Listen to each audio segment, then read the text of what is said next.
I don't know how hard you guys turbo bricks, but this is my homemade e-bike. I started with a Specialized hard rock, cut some bits off, extended it back, and I used to have a big bin back here to load cargo in, but I never really used it as that, so I just turned it into a tandem, with no pedals for the person on back.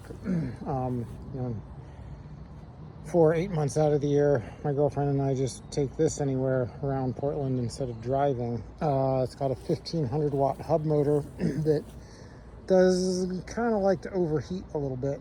52 volt, 800 watt hour battery.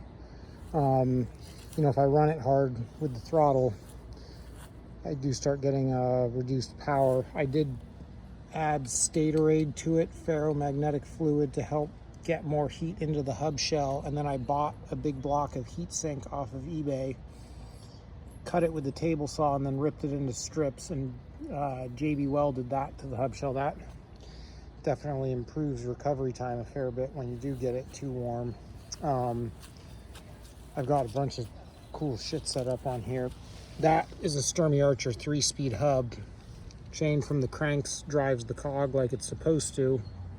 I have a second cog bolted to the hub shell, and so I have 3 gears here as an intermediate shaft. Those are controlled up here. Nice thing about those is you can change gears while the bike is stopped. And then I've got my rear derailleur, which is indexed, shifted there. Normally I just leave that right in the middle, but if I go shift that all the way up and shift that into third, I've got enough gear to pedal this bike to 50 miles an hour easily. Like, this bike has a monstrous tall gear.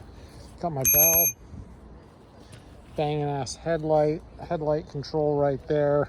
I have a mechanical front brake on it, and the throttle is set up so this is my throttle here, and then if I hit that switch, that micro switch there, then my throttle becomes a regenerative brake, and generally I pick up 6% in regen just out and about around the city.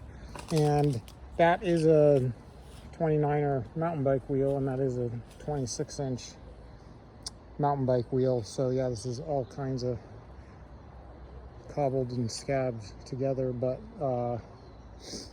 if I'm not pedaling by myself, it'll go 32 miles an hour just holding her pinned. With me and my girlfriend on it, I'd top out about 29, 30 on level ground. If I'm pedaling it, it'll go 35. And like from a stoplight, if I pin it, and then I can make 800 to 1,000 watts pretty easily for 4 or 5 seconds. And so, like, leaving stoplights, I can smoke the hell out of everybody, because I got 2,500 watts hitting the ground, and this whole thing is probably only like 60 pounds. So 2,500 watts, we're looking at like 3 1/4 horsepower there. Yeah.